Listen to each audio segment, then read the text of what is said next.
and some don't. Past the time that I said we'd start. So let's get started.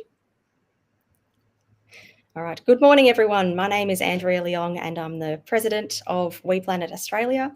WePlanet Australia is the national branch of WePlanet, the international network of eco-humanist organisations. Good morning, good afternoon, and good evening to attendees from around the world. I'm signing in from Sydney, which is also the land of the Gadigal, the local Aboriginal people who have lived here and looked after this part of the continent since time immemorial. Australia is the only country that was colonised by the UK that doesn't have a treaty with the people who already lived here, the Aboriginal and Torres Strait Islander people. And this fact unavoidably influences how corporations and governments use the land on this continent. Our emerging clean energy industries must not make the mistakes of the past, and our need to quickly decarbonise our energy system is not a licence to ride roughshod over communities.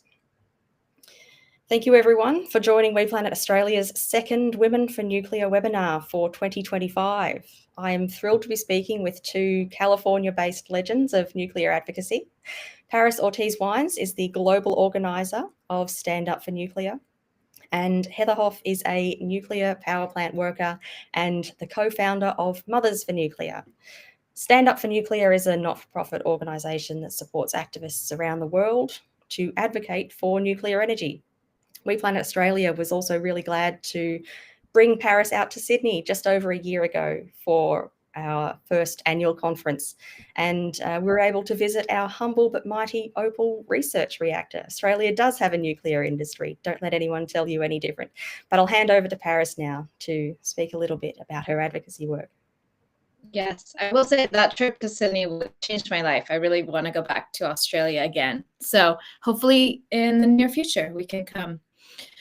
So basically, Stand Up for Nuclear is this initiative that was born from the need to advocate for nuclear energy. And that advocacy is a wide range. You know, not everybody identifies with being like a strong activist taking to the streets and marching. So we wanted to be able to fill that range and fill that gray area of what it means to talk about nuclear, to advocate for it. And my background is in environmental science, and unfortunately had no, and maybe fortunately as well, had no baggage or no knowledge or preconceived notions around nuclear. So once I came across the topic, for me, it was easier switch. I didn't have many fears, and maybe I was naive, but also very curious. And I think that's very essential in any topic. Anything in life, anything you approach, anything new should be out of curiosity. So over the last 7 years, I've been fortunate enough to work with, fellow women and advocates like Heather and work on projects like saving our remaining nuclear plant, advocating against premature closures, as well as, participating in Earth Day and talking about nuclear energy, because for a very long time we were not invited and not allowed to participate. So there's some spaces we've been excluded from, and that does like you guys are experiencing in Australia, I think it does us a disservice, because how are we to make a good decision when we ourselves are not informed, don't have the full context? So yeah, I've been fortunate enough to do this for the last 7 years, and it's taken me to beautiful places across the world. Thanks so much, Paris. And now, Heather, you gave expert evidence to the Australian Parliament's recent inquiry into nuclear energy. Australia has an inquiry into nuclear energy every few years to see if we want to lift the ban, and that report is ongoing. But please tell us more about Mothers for Nuclear and what it's like working at a nuclear power plant. Yeah, I was so honored to be able to participate in your inquiry process. And I think I've been at Diablo Canyon for 21 years now, and I think it's really hard for people to get good information about nuclear. And I had to work there for about 6 years, pretty relentlessly asking questions as kind of a skeptic, and feeling a little afraid of some of the things that I heard and still thought, before I kind of gradually changed my mind and realized how amazing nuclear is. And so I'm really excited that Paris mentioned curiosity. It's one of my favorite virtues. and something that I hope for all the people in your country, that they really stay curious and dig in and ask all the questions. For me, I really had to ask all the questions before I could get on board. And I think that's, part of a process for a lot of people. So I hope to help share a little bit of what I've learned, and just encourage people to keep getting out there and talking about it. Can I also just ask, while we're on the topic, how are you as a worker at a nuclear power plant kept safe from the radiation at that plant? Oh my gosh, so many ways. Sometimes I feel a little bit too safe at Diablo Canyon. They're very careful about a lot of things, most of which are more dangerous than the radiation out there, including walking through parking lots and climbing staircases. We're very careful about all of our industrial safety, and we have a really good record for a lot of reasons, but also, when someone gets hurt at a nuclear plant, it's kind of a big deal, and it can create a tension, even if it's, not a serious injury. So there's a lot of extra attention and scrutiny placed on a lot of our processes, including industrial safety and radiological safety. So like I mentioned, when I first started there, there were some things that we did that were definitely terrifying. The whole process of putting on protective clothing, and then how you have to take it off with, like peeling your gloves and like taking your hats off. And I'm just like, oh my gosh, there's these invisible, crazy, dangerous particles all around me that I can't see.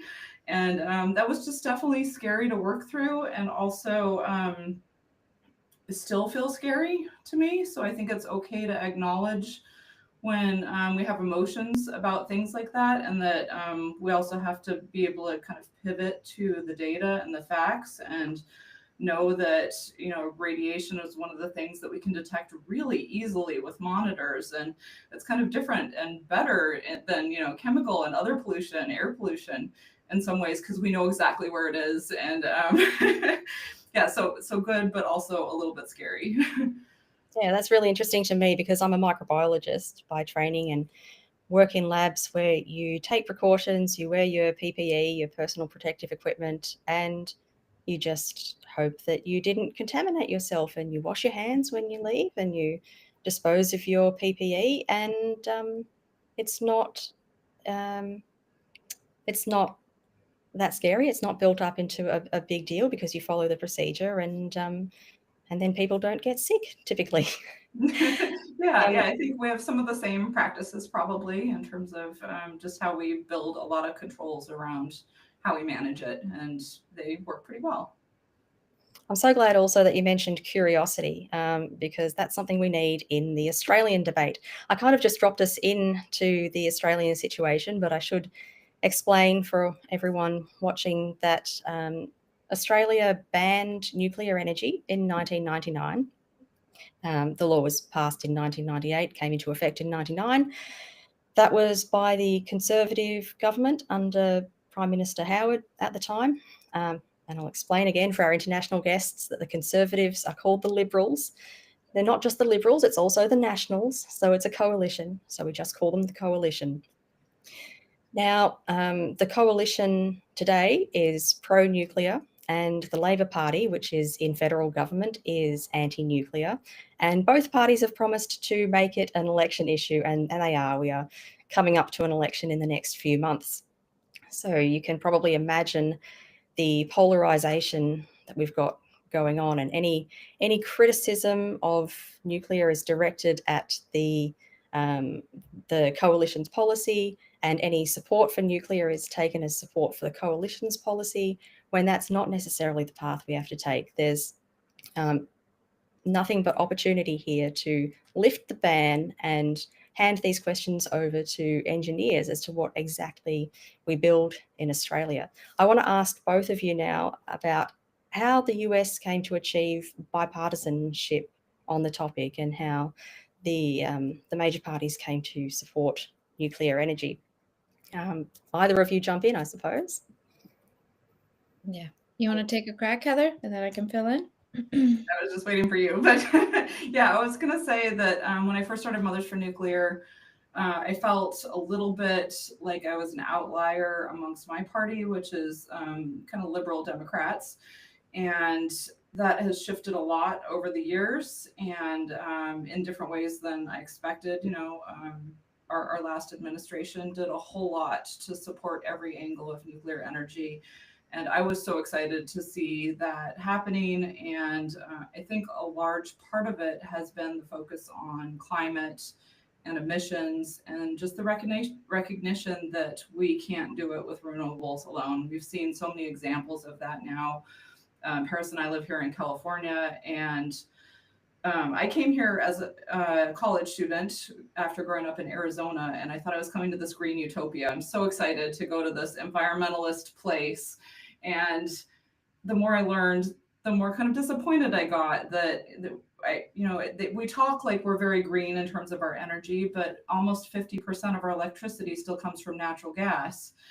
And then people say natural gas is cleaner than coal, and I'm like, yeah, it still has half the carbon emissions. And so if we're using twice as much of it, like, we didn't accomplish anything. And so I'm just thinking that places like California have demonstrated that we can try to really, really hard to do renewables for a long time. We implemented our renewable portfolio standard in 2002. And we still just have so much work to do. So I want more progress faster. And I think a lot of people that care about climate want that too. And so it's causing us to look harder at nuclear.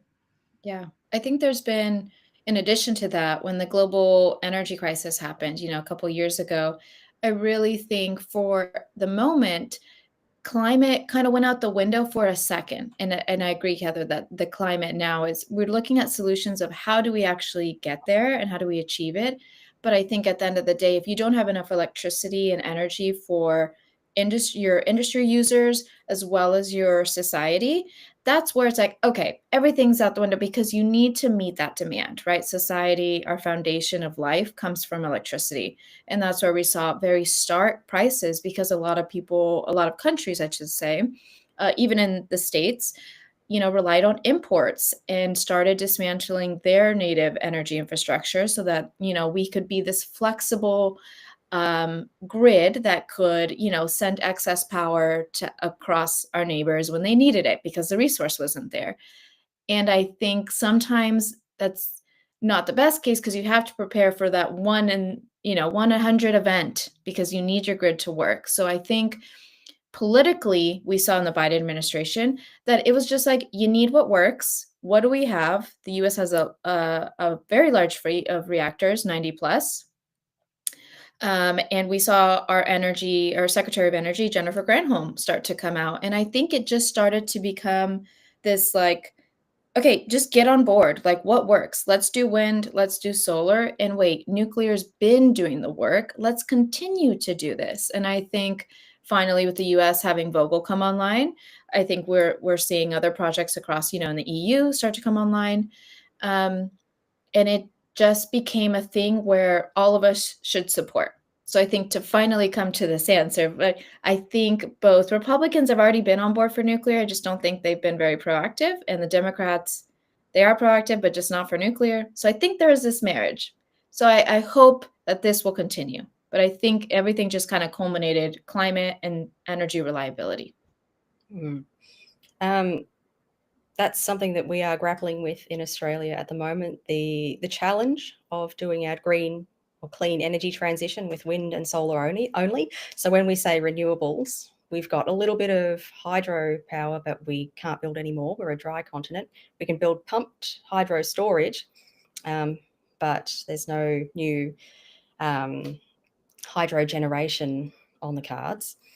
And so we do need to be clear that when we talk about renewables in Australia, we're talking about wind and solar, which are variable. And, I would love to be proven wrong and for that to do a full transition in record time. And if any country is well placed to do it, it is Australia. But that doesn't guarantee that we're going to be able to do it, because it hasn't been done anywhere else in the world that a large industrialized grid has been decarbonised with just wind and solar. So we will be trying a first of a kind transition here in Australia.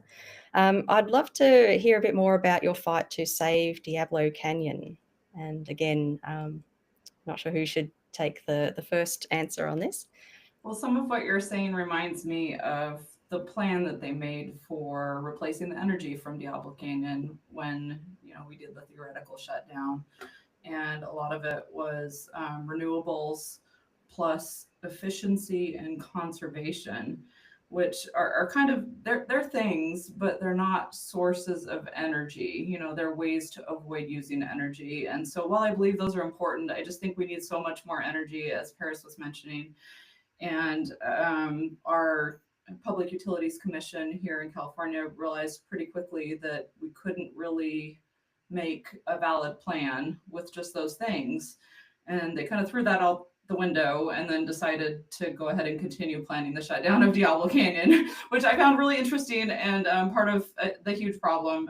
So I think we had to wait a little bit for the right time for that to become more obvious, that we just don't have enough energy and that we might face some blackouts, and that's not good. Our Governor Gray Davis was ousted after blackouts previously. So I think our current governor looked at that potential and said, that's not good for California. That's not good for our people or my career, and was able to reevaluate that decision. And I think it was a hard decision to reverse. And I'd like to think that all the work that we did as advocacy groups over the last 8 years really helped make it safe for this reversal to happen, because we have been headed down that path for a long time, and now all of a sudden it feels like a huge victory, and also we have a lot of work to do. So it's great.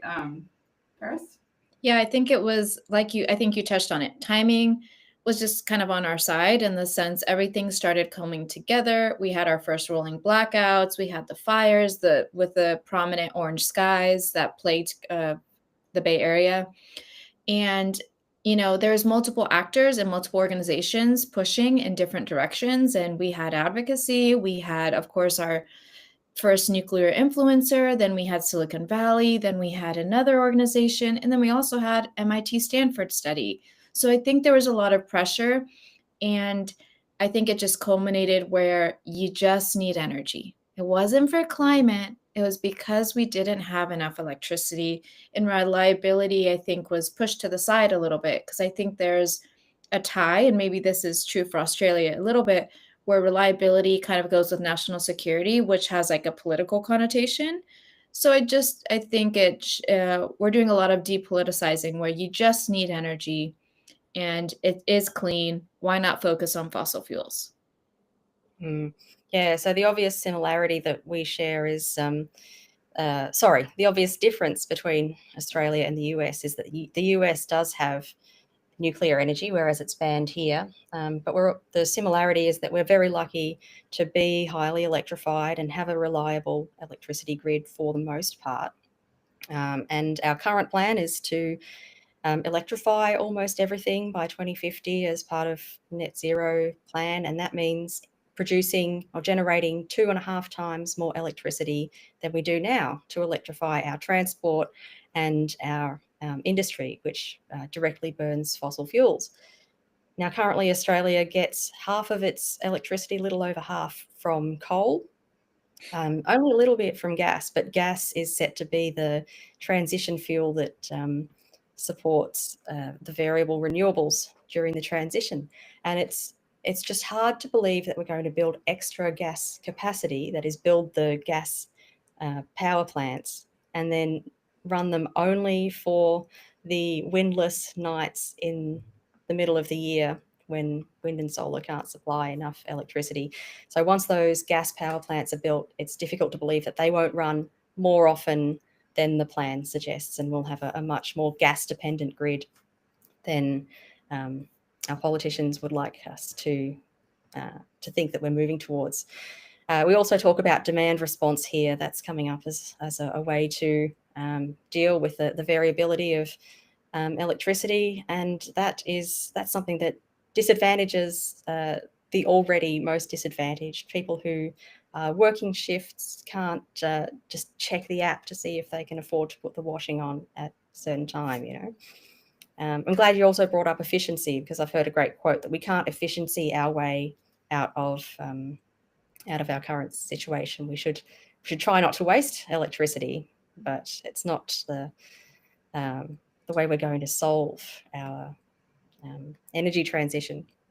I'm so glad that you brought up demand response, because that's a big deal here in California as well. And I'm so hopeful for a lot of those solutions that we can control a little bit more of the load for optional loads. Like maybe if we choose to desalinate during certain hours or to make hydrogen during certain hours, that's great. But I love what you said about, people working shifts, because I've been a shift worker for a large part of my career at the Diablo Canyon power plant. And I think, when we talk about these demand response programs for residential customers, it's a huge social justice issue. And I'm so happy to hear you say that and bring attention to it, because we're just not quite to the point of talking about those programs yet and how they're really not a good thing for a lot of people. I come home from work and I don't want to be told you can't use your oven to cook dinner, for your kid. And there's so many things that are broken about telling people when they can use electricity and when they can't. Right.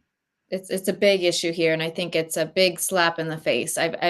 We've discussed it very often, and part of my family is from these communities that are lower class. And so we already pay extremely high electricity prices. And so there's a huge campaign here in California about demand response. And I remember talking to a fellow Australian when I was visiting, and I think in hindsight, on paper, if you're just removed and you're just talking about it, it sounds like a beautiful idea. And why wouldn't you want to be efficient? I think we should be. But if you don't even have enough power, and the reason why you're doing demand response is because you don't have enough clean power between a certain time, shouldn't you procure enough power during that time, then move to efficiency? I think the burden is being misplaced. And I think there's a reckoning coming, at least in California.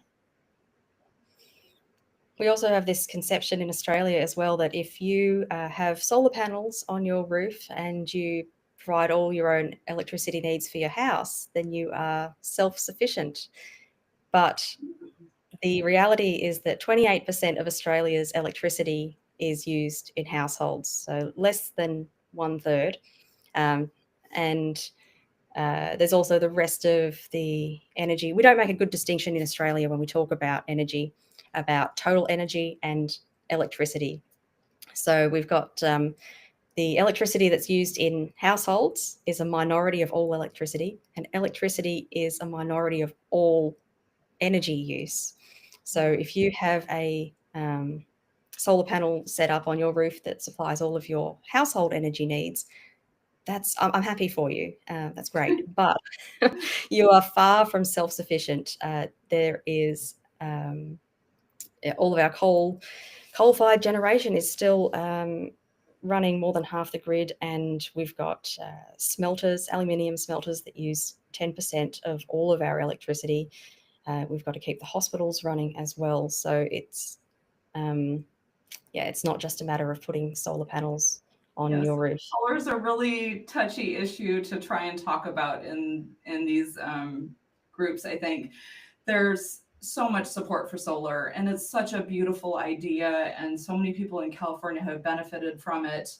And I think part of the problem is that they don't quite understand how the benefits work, and that people who have solar, that's a subsidy provided by the rate structure. We have net metering in California, which I don't understand that you have in Australia, but that program basically allows all the rest of the utility customers, people that don't have solar, we pay on average $400 extra a year in our electricity costs for the people that do have solar to subsidize their solar.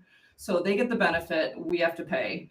And a lot of people just don't understand that. And it sounds like kind of crazy to even hear someone say that, I think, because it makes you want to jump in and like, how is that possible? But it's about how our net metering rate structure is set up when you're generating solar power during the day, how you can sell it to the grid, even if the grid doesn't need that energy during that time. And then it's kind of like it's the responsibility of the system, which we all pay for, to figure out how to store that energy for when we actually need to use it during peak hours when we don't have solar. So it's such a complicated thing that most people that have solar and have really low electricity bills don't really think about, because they love it. It's great, and I'm happy. Like you said, I'm happy for you. But I would love to talk about how to share that information more widely, and how to create real programs, that benefit the majority of electricity users instead of a select few. Are we trying to solve a political problem here, or are we trying to maintain a robust and reliable electricity grid?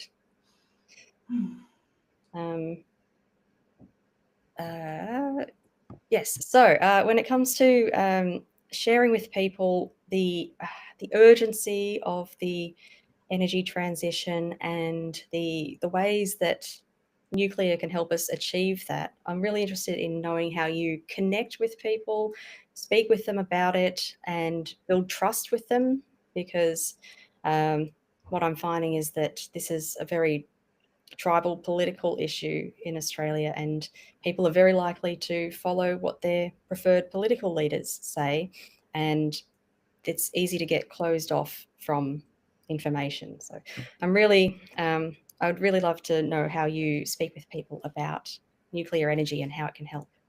Yeah, I think with any possibly fear-inducing, triggering new topic, I think both Heather and I think, share this love for being curious and listening to people, because at the end of the day, you're having a conversation. If it's on nuclear, if it's on something else, right? Like if it's on civil rights or like abortion or other something that is touchy, I think there's sometimes a lack of centering on we're humans and how are we going to have a good conversation. Did you ask them their name? Where are they from? How did you find something that you guys immediately connect on, your values? And I think sometimes we forget that we have more in common than we are opposing. And so I think it's easy to fall into the classic, it's politicized, well, Trump did this and therefore I don't want to talk about it, when it's like, all right, let's just remove it. So I think what I have found useful, not only in California, but in other states and internationally, being open, being a listener, non-confrontational, and also having the idea that you are not there to convince them to have a different opinion or to have them feeling like leaving and then be like, okay, well, I'm going to be part of your organization and I'm going to be like a diehard advocate. We are there to spark curiosity, to share something about nuclear and energy, and also to them leaving feeling like, oh, that was kind of cool, and maybe leave an impression, and maybe they want information. But I think it's very similar how I approach nuclear as like other very touchy topics, because we are multifaceted humans that have other interests, and talking to humans, it's amazing that we know how to do it and have positive interactions, you know? Yeah, thanks, Paris. Heather, did you have anything more to I add? also love starting by finding common ground, by asking questions to see, what are their core issues, what kind of people are they, what do they care about, and then, kind of lead the conversation into how nuclear supports those things that they care about, and share, personal storytelling that, maybe I had some of the same issues that they did, and how did I, come around this torturous path of eventually accepting nuclear. I feel like people can accept that a little more if they see someone else who was also skeptical and not just always a supporter. So I use that to my advantage a lot, that, I took a long time and a lot of convincing to change my mind. And so that resonates with a lot of people. Mm-hmm. I kind of wish I had a story like that, because I didn't think about nuclear energy at all. And maybe that's the way a lot of Australians grow up, not thinking about nuclear energy because we don't have it. Maybe it's easier to have an opinion for or against when it is used in your country. But then again, we do have some anti-nuclear sentiment in Australia that stems from past injustices around uranium mining and weapons testing. And weapons obviously get conflated with nuclear energy, as even though the link isn't really there, whether, nuclear weapons are a very separate political question to nuclear energy. But I did just want to mention that one. We've got in the chat. Oh, sorry, go ahead. Yeah, I love digging into that issue as well, because it's so nuanced and so complex. And we could definitely say that, nuclear power plants are not the same as nuclear weapons, but they do have common roots. And we developed nuclear energy in the US, specifically during a world war in which we needed a weapon that was powerful. And so that makes sense that people have a lot of those feelings. And I think it's really important to recognize that, and to not just come out of the, bullpen saying there's no connection. Because in a lot of people's minds, yeah, you just said in a lot of people's minds it's connected. And so let's, ask them questions and tease that out, and to really examine, what are they worried about for the future. Maybe there's a lot of interesting places that people go in that conversation. Yeah, I love that approach that you just mentioned. And I should mention that there was a time when nuclear energy was supported by both major parties in Australia. That was the 1960s.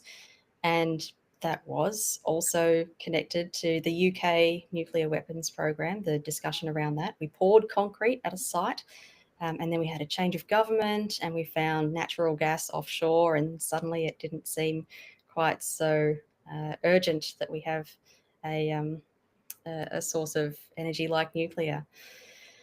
We've got a comment in the chat here that finding common ground is so important on all these issues. So I guess the common ground here is that we want a cleaner energy supply, and we want to maintain a stable and reliable energy supply for people because it's good for people. This is something I want to keep talking about today, about nuclear being good for people and the planet, because that's something that gets lost in the discussion. We do have another question here, and I think it's time we get into some of the concerns that people have about nuclear energy. And there's a question in the chat. People often bring up the waste as an issue. How do we manage the waste that's generated from nuclear energy? Right. Yeah, let's talk about waste. Yeah, I think it's one of our favorite topics, because Heather and I have this, I think both this commonality where we like to lean in. It's like, tell me what you're scared of, because her and I both went through, journeys similarly of being hesitant. And for me, it was the waste. I had a very classic awakening in college, and I was vegan, and I made my own beauty products, and I tried to eliminate as much waste as I could. And I was like, why are we producing this waste? And it's radioactive. What the heck? What is radiation? And so I got the privilege to go to a nuclear facility, and I specifically asked to see the waste because it wasn't part of the tour. And that already in itself is, I would say, fair feedback to our nuclear industry of like, people are scared about it. So you might as well go and show them and be upfront, because therefore it's like any topic. If you keep it in the dark, people's imaginations are going to fill the void. So when I visited the nuclear plant, like many other sites across the US and across internationally, it's a beautiful, boring can. And I'm not trying to make light of it. I'm only trying to say that when it was so anticlimactic, because I wanted it to be more than what it was, because I wanted it to be like, oh, wow, that is very scary. And ask all the interesting questions. So anyways, this site in a steel can surrounded by like 3 feet of cement, it's bolted into the ground, has natural ventilation, and inside there wasn't any liquid. And it was these steel rods, and then it was uranium. And I was like, okay, I kind of know what uranium is at that point. And I went up to it and I was like, let's take some photos. And we like hugged it. And that's where this, revolution of taking photos near the cans started. And I got to stand there in this whole field, and it was like over 30 years of production. And I was like, this is it. Oh, and if you want to reprocess it, you can get another life out of it. So there's varying degrees. That is high level waste. That is spent fuel. It's on site. And there's various forms. There's low and intermediate and high. And there's beautiful examples of what you can do with it. And I know I'm going on a thing. The one other thing I'd like to say is check out Cobra. I just got to go visit it for my second time, and it's the Dutch National Repository for low, intermediate, and high-level radioactive waste.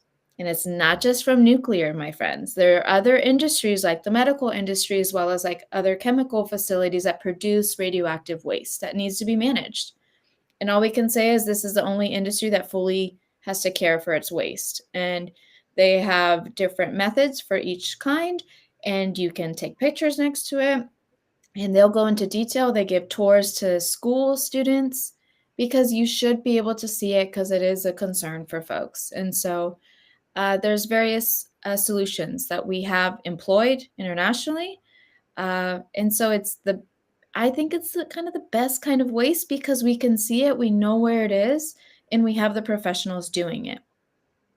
I love That's so that you important. brought up So other kinds of waste to Paris, in addition to used fuel, the different levels, because I feel like that's something that's left out of the conversation a lot. We talk about used fuel because maybe it's, the most concentrated and perhaps dangerous if it's not contained, form of waste, but we have all other kinds of waste streams as well. And, as humans, we make waste and we use products and we use raw materials. So I always just like to say, well, compared to what?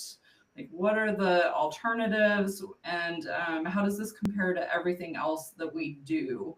And so for used fuel specifically, I'm like, this is pretty worth it to make a huge amount of emission-free electricity, and then it sits in a canister on a hill, not hurting anyone or anything. And people like to quote how heavy it is, because it makes it sound like a lot. It is really heavy. It's uranium, one of the heaviest elements, and plutonium. There's plutonium in there. That's heavy. The steel is heavy. It's in concrete canisters. There's a lot of weight of this, but it's very powerful, and therefore it's a really small volume. So if you start talking about volume instead of weight, it sounds like a whole different conversation. And so yeah, I just like to keep in mind, like, what is the volume of our plastic waste? We have the Pacific garbage patch, which is, I don't know how big it is now, like 3 times the size of Texas, and landfills and fossil fuel pollution that goes into the air. And so I like to really bring that context to the discussion of nuclear waste. yeah, that's such an important point, that the waste, all the high level waste, is accounted for. It's right there. And I think it's hard to not sound glib. I'm really trying to not be glib. It's right there. We know where it is, and we know how the radioactivity is going to decay over time. There's also the plans for the deep geological storage that's being built in Finland, and I believe Sweden is building one as well. But like you said, Paris, there's the opportunity to reuse that fuel in different types of reactors so that we can get more energy out of it without having to do any more mining. But that does cost more money than just digging up new uranium, which is one of the reasons that it hasn't happened widely yet, although a few countries do it. Let's get into some of the main objections to using nuclear energy in Australia, and those are the time that it would take to build it and the cost of building nuclear power plants. I just want to preface this as well by saying that when people raise these objections, which are fair objections that should be addressed, I always like to find out whether that is the deepest and truest objection that people have. And if nuclear energy was, for some reason, cheap and quick to build, would you be in favour of it then? Or do you have a deeper objection? Because I would like to get to that deeper objection in the first instance. However, the cost and the time to build really are 2 big points in the Australian discussion right now. So would anyone like to tackle that? Yeah. We shouldn't shy away from the fact that nuclear power plants do cost a lot to build, but yeah, they're hard questions. And yeah, we can't just say, oh, that's not true. We can't just blow off those concerns. And for me, I really had to take a holistic approach at like our whole energy system and recognize that we can't do it all with renewables. I don't think that's possible or practical. We want a variety of sources so that we can deal with more extreme weather. We want a lot of different options for clean energy. And with including nuclear in that, we add a whole lot of strength to our system. So I guess, yeah, I had to really kind of realize how much we need it before I could kind of get hopeful at, yeah, we're humans and we're brilliant and we can do hard things and we can make this happen if we recognize how important it is. And so, I mean, we can go to history of what's happened in the past for examples. And I think the French building out their nuclear fleet is a good example.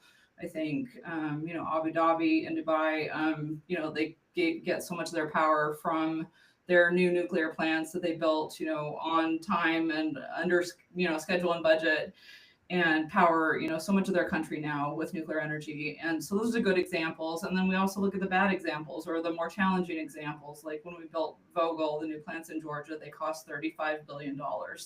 That's a lot. But the second unit was 30% cheaper than the first unit. So did we learn? Yes. Do we expect to keep getting better, if we keep building nuclear, which we haven't done for decades? I hope so, yes. I hope, like our companies can deliver on that, hopeful and promising message of nuclear powering our future. And I think there's a lot of good evidence to say that we can do it.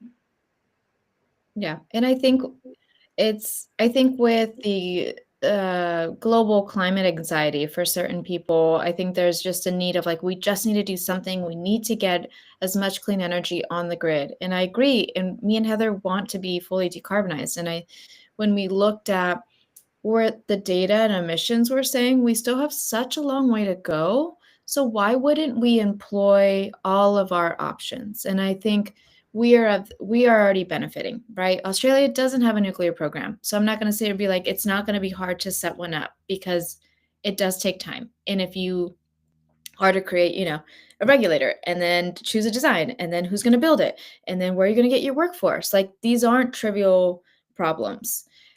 But if we do see the countries that do have nuclear, let's look at the benefits. These are multi-generational jobs, high-paying jobs at these facilities. And also it's on a small land footprint and it's low carbon. So I think, echoing what Heather said, holistically, it's we need more power. We saw the Texas freeze. We're seeing these extreme variations of weather events. And what happens, who pays the cost when we don't have our energy producing? And it is us. I do not own my home, right? Because I'm a millennial in California and it's not affordable. And I'm paying extremely high electricity prices. And when it's extremely high because I don't have enough electricity and they're making me reduce my power, or if I'm living in Texas like my friend and there was no power, what do you do? And so I think if we are to create a robust and ideal system, and I agree with you on how, let's actually address the root cause, because I don't know if it was cheap and was it fast, would you still want it? And so I think if we're looking at a bigger system, nuclear is employed in many places. There are benefits. And so let's be honest about that, because I'm benefiting from Diablo Canyon and it helped buffer and keep on the lights with our rolling blackouts. And it's keeping our emissions down. And if people care about emissions and want energy for all, I think it's a very, very good option.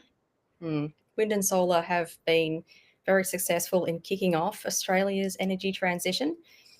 We've picked the lowest hanging fruit, and there are now some serious questions to be asked as to how far wind and solar can go and how quickly, with all the storage that's needed to back us up on the windless nights. So right. From that, there's storage issues too. There's storage issues too. Those are new technologies that we haven't employed yet. And there's issues with them as well in California with the fires. And so it's new. The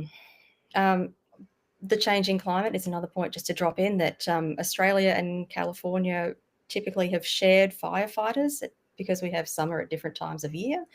But now we have wildfires where you are and bushfires where we are in the middle of winter.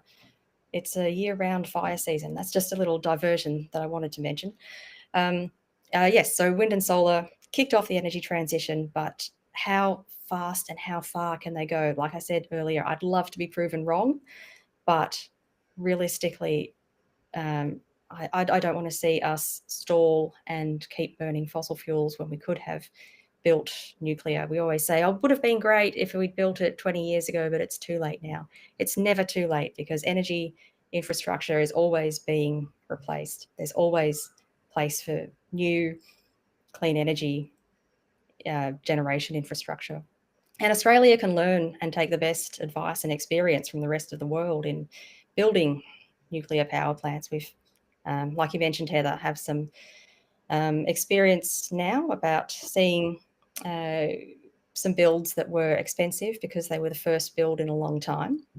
And the most expensive thing that Australia could do is build just one nuclear reactor, nuclear power reactor. So we'd obviously hope to take a fleet building approach so that we can get those costs down.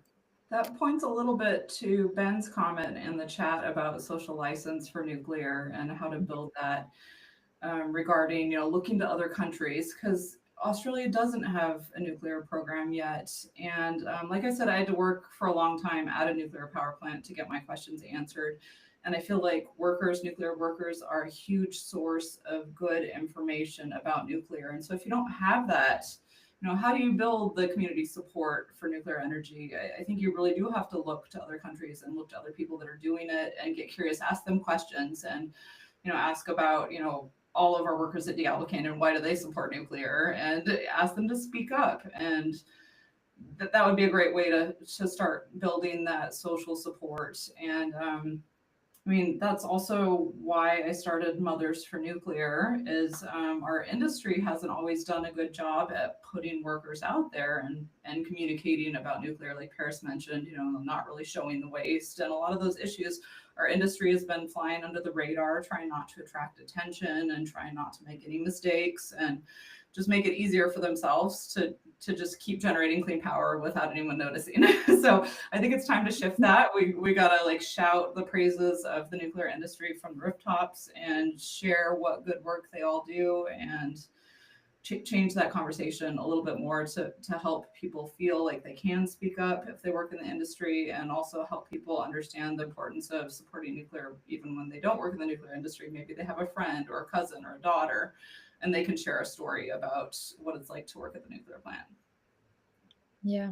I think the world is a huge place, and there's wonderful people everywhere. And, there is working programs. And I think, on the, let's say, civil society side, I think it's like bringing in folks similar to us and even more qualified people than us to get into the nitty gritty of what it is, and, pull from and learn from. Because if you don't know, I think it shows the strength of a person and also of a nation when they go out and get those questions answered. And California sent a team to Japan and the UK, and they went to go look at their nuclear facilities. So Australia is more than capable, my friends. And I speak to folks in global, those in the global South that I think lack a certain confidence because they haven't seen basic infrastructure projects go well. They're like, how could we build a nuclear fleet and one nuclear plant? And I hear you. And I think there's plenty of countries like what we've seen. Of course, China and Russia aren't ideal partners for some countries, but they are able to bring in the help, the need, the financing. And the final one is, I think, on your political leadership. The Baraka nuclear plant, the UAE, for years, were going out to folks and be like, what works, what doesn't, establish their program, then launched it, and were able to pull in the best practices. And they have the national language at the plant is English. And they have workers, a lot of from South Africa, and they have folks from other countries. And so that can be a possibility for Australia. You have a beautiful country. Maybe you allow folks to come in and to work at your nuclear facility once you have one up. So I think there's plenty of knowledge to go around. And if Australia valued and prioritized it, you can make it happen. There's not a lack of knowledge and a pathway for you all. And political leadership plays such a strong role here as well. If we had bipartisan support, if we would return to that state, then that does a lot to bring people along, as long as there's also community consultation. I mentioned some injustices of the past, and I do want to discuss how we can maybe do things better. So Australia hasn't always done well in consulting local communities and especially Indigenous communities. I'm looking for examples from around the world as to how we can do that better, if I can ask you both. Yeah.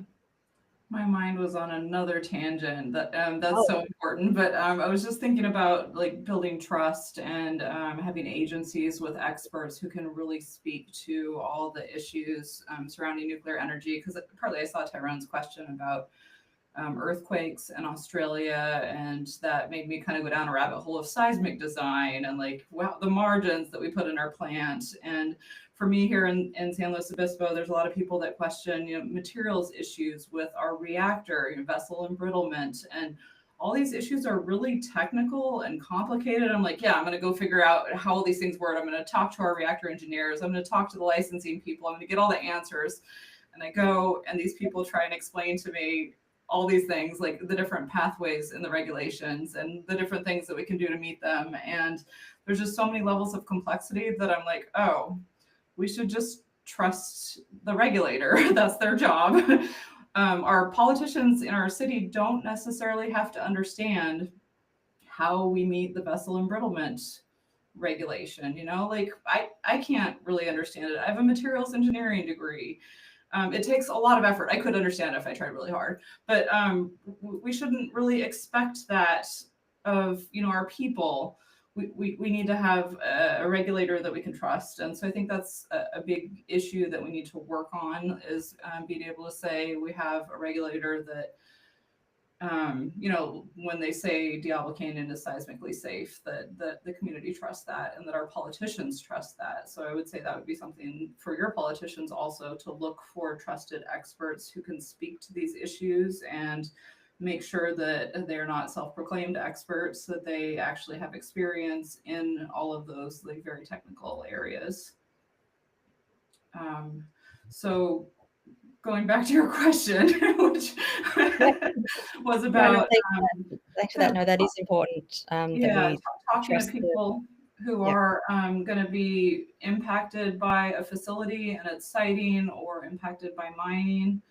That's a huge issue as well. And for me personally, I go to the storytelling again, and I like to talk about how I grew up in a mining town for copper mining, and that all of our scenery in my hometown is tailings piles, and it's very environmentally impactful. There's dust in the air pretty continuously, and they run off into the creeks. There's constant water processing required around all of the mining sites, and there's acid rock leaching. There's a lot of things that mines have to do to kind of manage their environmental impacts. And we didn't do that well in the past with uranium mining, or with lots of other mining either. We've gotten a lot better, and we have to make sure we have the conversations going back and trying to, own our past injustices and apologize and say that, yeah, we're so sorry that we have impacted people's health by doing things wrong. And how can we make it right going forward, and how are we going to do it differently going forward? And all that's really important, to talk with the community about what their specific issues are and make sure that they're addressed. Yeah, I think this isn't going to be a short burst of energy, and it's going to take time. And I think that's where true trust and relationship building takes time. And I also think having a third party will help.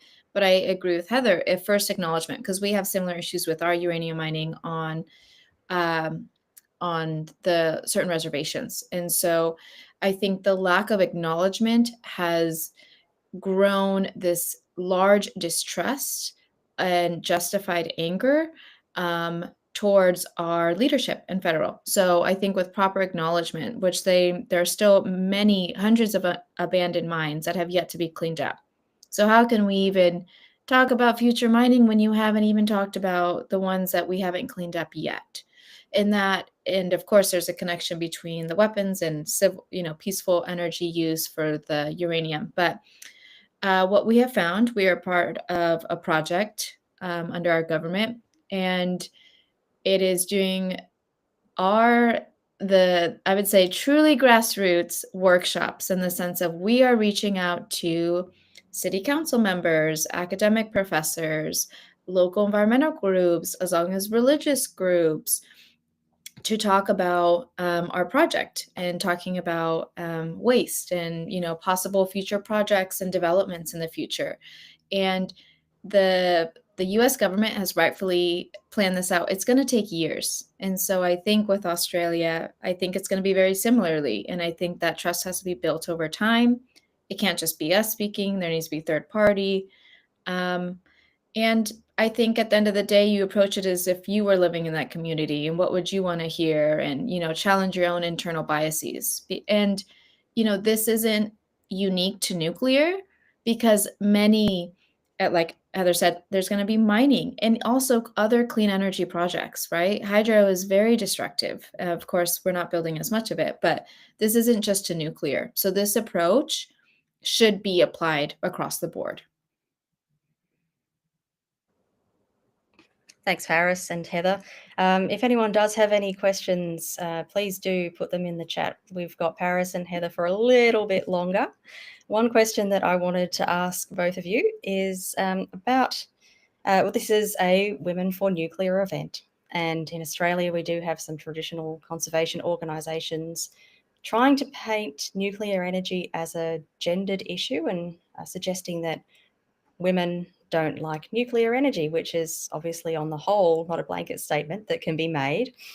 We have a poll that was done by the Lowy Institute last year that found of their respondents, 60% of Australians support nuclear energy, and that when you break that down by gender, it's 50% of women and 70% of men. So it's not really that big a difference. So it's 1 in 2 women and 2 in 3 men who support nuclear.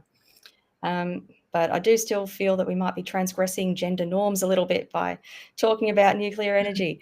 Yeah, I was going to say that sounds surprisingly good. And I think you probably could make statements like that in some areas about women not supporting nuclear. And it was when we first formed Mothers for Nuclear in 2016, it was one of the, I think, the biggest gender gap issue for all the issues that we pulled in our federal government was support for nuclear. Men support it and women don't.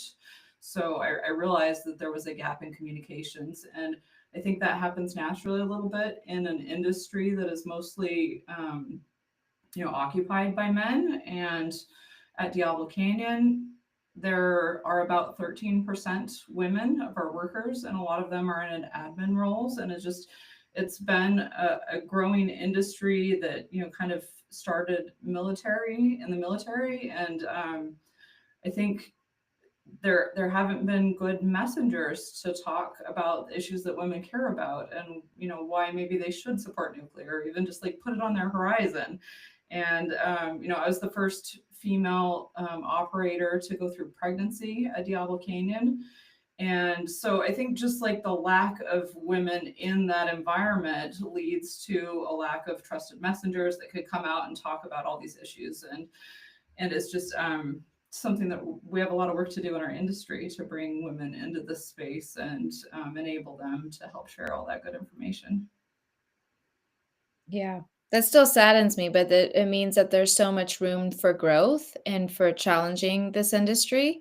And as one that didn't pursue an engineering degree, I was from the humanities, social science side. Of course, that is more women. Whereas, my husband's a software developer and it was all men. And he was like, oh, we were lucky if we had 3 women in the class. And so across the board in STEM, there is more tendency to have more men than women. So I think if we look at, historically how we got to nuclear, like Heather mentioned, where it was involved with military uses, and a lot of the folks that do work at plants come out of the Navy and the military and out of the forces.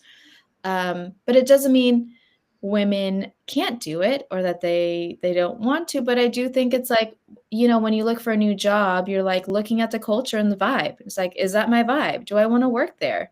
And I think there's just been a lack of transparency and maybe appeal. But at least from the civil society, right, if we're looking at polling, under Rating Energy Group's International Global Nuclear Attitudes poll that they've done for the last 2 years, women, on average, at lower percentages do support nuclear. But what we do find is there is a bigger range of neutrality where they could kind of go in between. And I think there hasn't been, like Heather mentioned, targeted communication with women because our interests and our values are slightly different than men traditionally, just looking, if we're saying on average. And I think just from my personal experience, I'm not an engineer. How can I know about how electricity works and energy works? I don't want this man telling me how this works. And that's how I found out.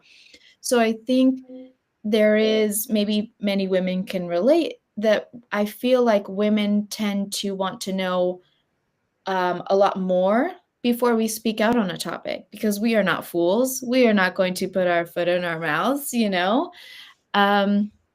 And I think therefore we're like, we couldn't have an opinion. And I've had that on the streets. We're like, I don't know, and I don't know a lot, therefore I shouldn't have an opinion.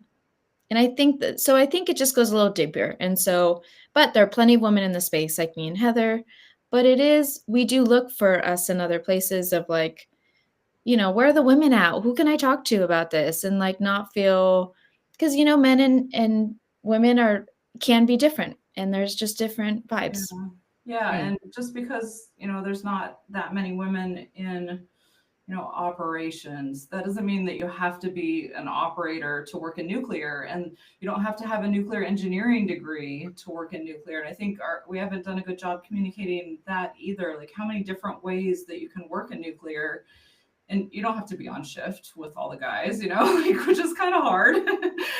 You can do so many other things, you know, in policy and the waste management program that Paris was talking about, the project that we're working on. We have so many issues to solve. We need data scientists, and we need communications people, and we need IT people that help us get more efficient and do more with less. And we need so much help. And women, you know, maybe if we had a lot more women as part of all of those aspects, then we could build nuclear, you know, faster, cheaper.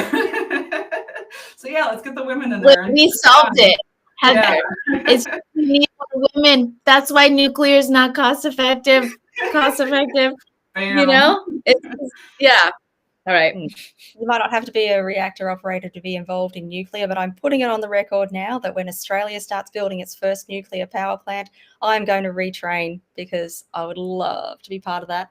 This is my reactor operator license right here on the wall. I'm very proud of it. It was a lot of work and very hard, but surprisingly something that I loved so much and never thought that I would have the skills to do. And I'm a really good operator. I can like do all the stuff, and people come in and they're like, wow, you're pretty good. And so yeah, women can step into roles that are unexpected, I think, in really powerful ways. We do have different experiences, though. It's great to acknowledge that, and that when we look at the polling, women are that proportion of women that's less likely than men to support nuclear is generally undecided. They're not a hard opposition to nuclear energy. So yeah, that speaks to, I think, wanting to know more about nuclear before they support it, which is why I'm so glad that we could have this conversation here today. What Kristen Zaitz, co-founder of Mothers for Nuclear, often says about kind of like mothers and decision making. She gives a story of when she was, you know, at the hospital and her babies were born, and like deciding to vaccinate or not, and how your first impulse, if you don't know, you're going to say no to stuff instead of saying yes, you know, like, because you don't want to take a risk that you don't know what you're saying yes to. So she had to go home and do a whole bunch of research and then come back and be like, yes, please vaccinate my children. But yeah, so I think it's hard, you know, for women to make a decision, like you said, without enough information and without trusted messengers and a kind of void in the space. They have to really feel good about saying yes to something. So I hope that more of these conversations will help more women and mothers say yes to nuclear. Unless we have any final questions in the chat, get them in the next minute. But I will ask my last question of Paris and Heather, which is, do you have a standout moment or a standout conversation from your time in nuclear advocacy? Just very briefly, my standout conversation was going to a regional area in Victoria, in Morwell, and being part of a presentation there on nuclear energy, because that's one of the areas that's part of the coalition's policy to have a nuclear power plant built there to replace the aging coal power station.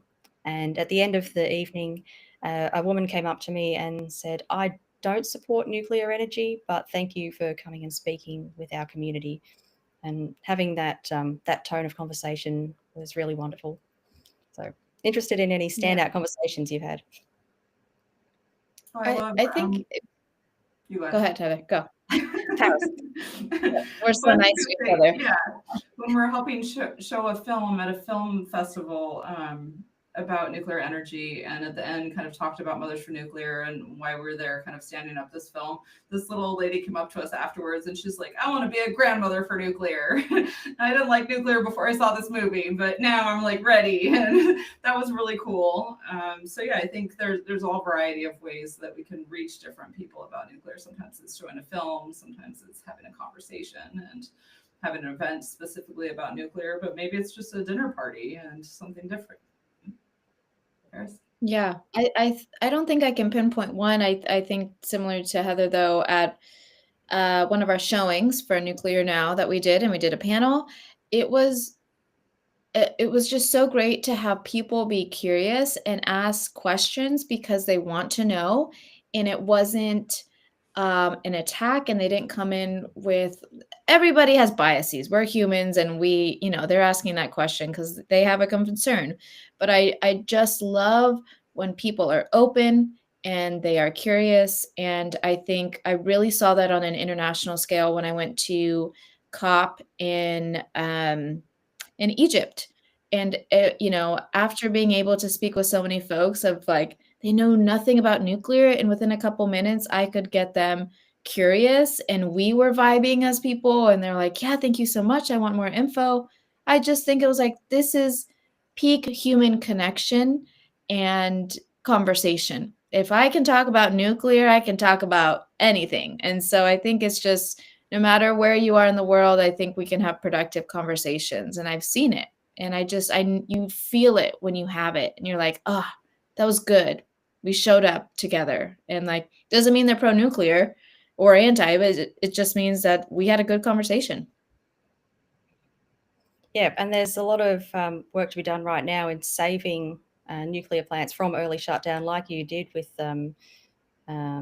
Diablo Canyon. So shutting down nuclear plants early is just one of the most wild things to me that anyone would do in an energy crunch, and a time where we're looking to transition our energy sources to clean sources. So thank you so much for all the work that you do in advocacy, and also Heather operating this powerful clean energy source. If one thing that I'd love people to take away from today is just the idea that nuclear is actually pretty normal. It's a really powerful source of energy, but it's not taboo. It's something we can talk about, and it's used around the world to supply clean energy for the benefit of society and the environment. So with that, I'll say that I've been so glad to have you both here to share your expertise, and thank you so much. While Australia is looking forward with its energy transition right now, looking towards whether nuclear can be part of our clean energy future, it's been fantastic to have this conversation today. Please check out WePlanetAustralia.org for more events. We've got a petition in the chat on petitioning our government to lift the ban on nuclear energy so that it can finally be fully part of the conversation. Paris, find your work at Stand Up for Nuclear. Heather, find your work at Mothers for Nuclear. Is there anything else that you'd like to plug in there? I just really hope people will stay curious and ask questions. I put our email address in the chat there. I'm eager to chat with you no matter what you think about nuclear. And you mentioned some of those surprising conversations. I've had a lot with people where when you really dig in, we're like, yeah, we care about the same things. So let's chat. Right. Yeah, I say, if we piqued any curiosity or interest, send us an email. All right. Thank you both so much. It's been wonderful to speak with you, and we hope to speak with you again in the future. Thank you.